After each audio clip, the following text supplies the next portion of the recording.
Hello guys, welcome back to the channel. Jahmal here, and in today's video I have something exciting for you guys. It's not going to be about coding, it's not going to be anything too technical. Actually, it should be something fun. So in this video I'm going to be showing you the PS5 on an ultra-wide monitor. So let me tell you a quick story on how I managed to get my hands on the PS5. So last week my little nephew been acting up and his mom wanted to sell the PS5, but before she made anything too drastic, I told her, you know what, let the PS5 hang out here with me. When he comes over on the weekends, he can play it, or when he's off punishment, you know, he can take it back home with him. So that's how I managed to get my hands on the PS5. Since I do have it, I always was curious to know, can the PS5 hold up on the ultra-wide monitor? So I do have a Samsung 49-inch ultra-wide monitor. I primarily use this for my coding, my development. I play a little bit of Xbox on it. But since I have the PS5, I am curious to know how will it perform on that. So in today's video, I'm going to be showing you the PS5 on an ultra wide, so stay tuned.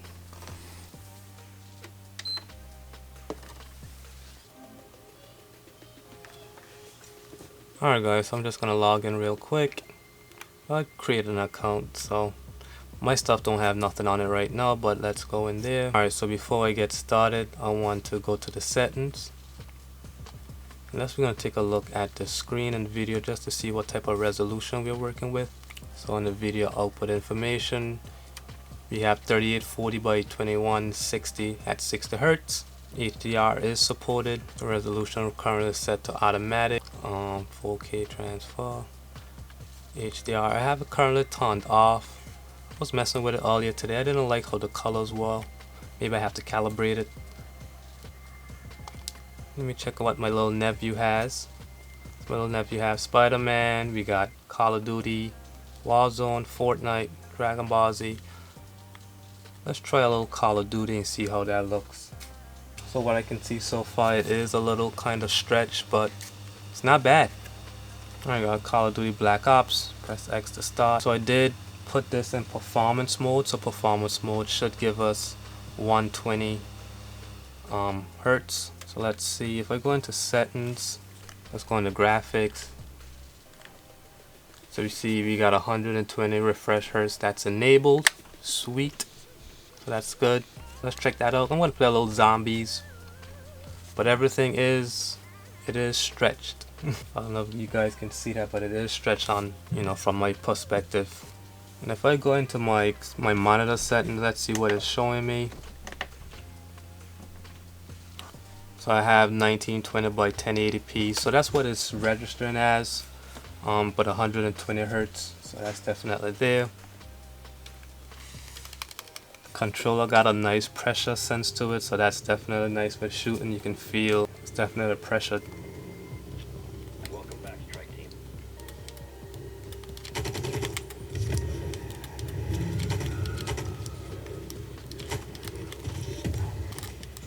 So the 120 Hertz is definitely nice. It's definitely running nice and smooth. Not used to it being this stretch, but it's not bad. So I just wrapped up playing Call of Duty for about 30 minutes. I did play Cold War, so that was good. One thing you will notice on a 32:9 ratio is that everything is going to be stretched, so that is expected. One thing I did like, there is a settings in there to allow me to do performance mode, and with that I was able to unlock 120 Hertz, and that was pretty smooth.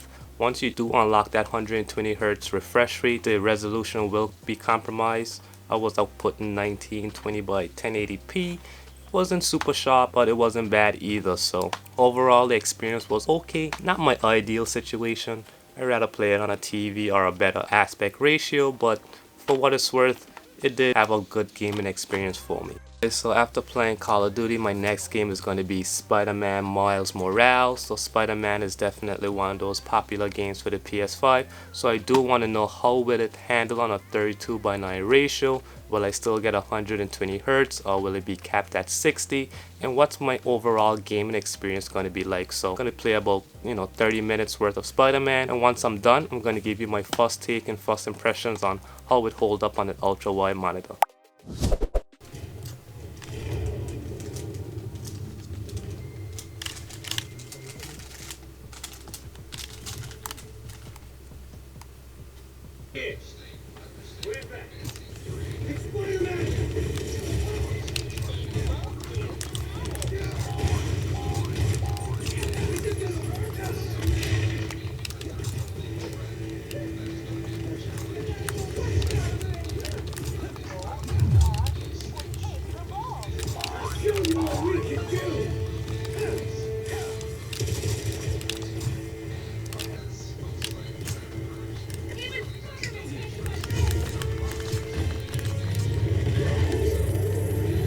That's crazy.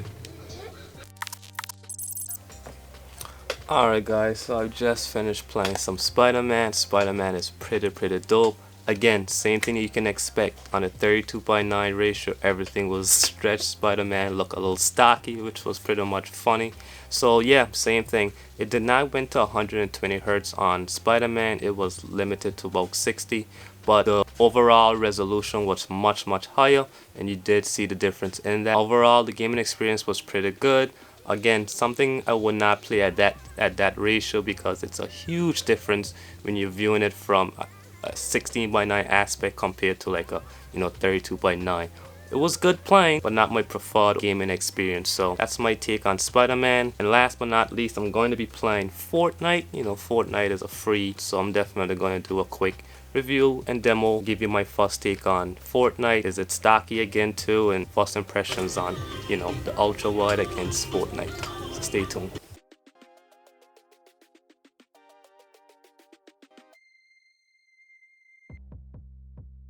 Checking to see how my cookie was. What time is it Oh, on? 11:30? oh, nothing. Are you playing that stupid game? Yeah, Babe, what the I'm dead though. Okay, get off the stupid game.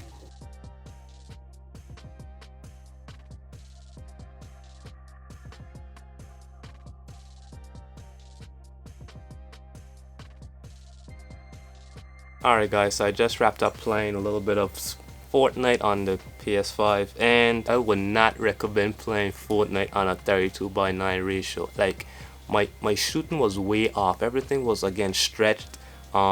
It just didn't feel right. Every time I tried to shoot someone, it was super difficult. Like, I don't know, I would not want to play Fortnite on a 32:9 ratio at all. So that's oh, okay. So someone just joined my game and I heard my mic, so had to hit that mute. But anyways, Fortnite on a 32:9 ratio is not the way to go. The graphics was okay, everything again was stretched, and for me the gaming experience, I couldn't get much kills. I felt like nothing was really calibrated to what I'm used to. So I will not be playing Fortnite again using that ratio. After playing these 3 games on the ultra-wide monitor, it was okay, it was fun.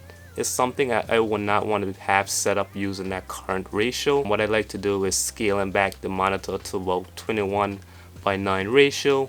You will get some black bars on the side, but the gaming experience is so much worth it. You get the better resolution, you can maximize on the refresh rate, and again, like, that's just the way. If you're a gamer, you can utilize it on an ultra wide monitor, but using 32:9 ratio, at least for the games that I've been playing, it wasn't all that great. I prefer using a regular TV 16:9 ratio, something that's HDR compatible, to definitely get the best resolution and best performance out of this PS5. There you have it. That's the PS5 on an ultra wide monitor. There's a lot of things you can expect. This monitor has a ton of potential. Whether I want to play it at a 32:9 ratio, whether I want to play it at a 21:9, 16:9, I have different ratio aspects that could fit my needs. Playing on a 32:9 is not my ideal ratio. I prefer to scale it back to 21:9 or 16:9 just because the PS5 is built and suited for that. A lot of the games are more crisp. You see all the colors pop, and once you scale it up to the 32:9, you lose all that resolution because it's been stretched out and it's not as refined and crisp as it should be. So for me, I'm going to be playing this PS5 pretty much in PNB mode, which is picture by picture, which allows me to split my monitor into two 27-inch, each going to be pushing 60 Hz, and that's going to be my ideal setup. I'm not a big pro gamer, so having 120 Hz is not a must. I do like my monitor for productivity, and that's what I'm going to be using it for. So if I do play my PS5, I will have it on one side, and the other side will play pretty much my laptop. And with that, I can, surf the web, I can listen to some music. So again, it's all about that productivity workflow for me, and that's why I'm going to be using this ultra-wide. Alright guys, so there you have it, my quick first impressions or first take with the PS5 on the ultra-wide monitor. It was definitely a lot of fun. It's not my typical YouTube videos where I talk about coding and all that technical stuff. So it was good definitely having some fun using this monitor. This monitor is great for productivity, and that's what I use it primarily for. As you can see in the background, I do have it in PB mode, which is picture by picture, and that's going to allow me to get 27 inches on each side, which is a 16:9 ratio. I mean, that way I can get the best graphics for the PS5. The refresh rate may be compromised back down to 60 Hz, but that's okay. I'm pretty much used to that. And on my other side, I have my laptop, where I can do my editing, I can watch YouTube, I can surf the web. So this setup for me is how I would use my 49-inch ultra-wide monitor to support both my PS5 and my Mac, and pretty much get the best of both worlds. So should you be using this as your primary gaming monitor? Maybe, maybe not. I prefer probably using a TV if you're a gamer. Make sure that your TV could support at least 120 Hz, it has HDR and all that good stuff. But for my life and my workflow, this machine works, and this setup is definitely fine with me. So if you guys have any comments or any suggestions, feel free to drop them in the comments. If you did like this video and did like the content, smash that like button, subscribe to the channel. Again, I usually talk about, technical and coding stuff, so given that I have the PS5 for a little bit, probably going to be doing some more reviews and some more content around that as well too. So thank you guys for watching. I'll see you guys in another video. Peace out.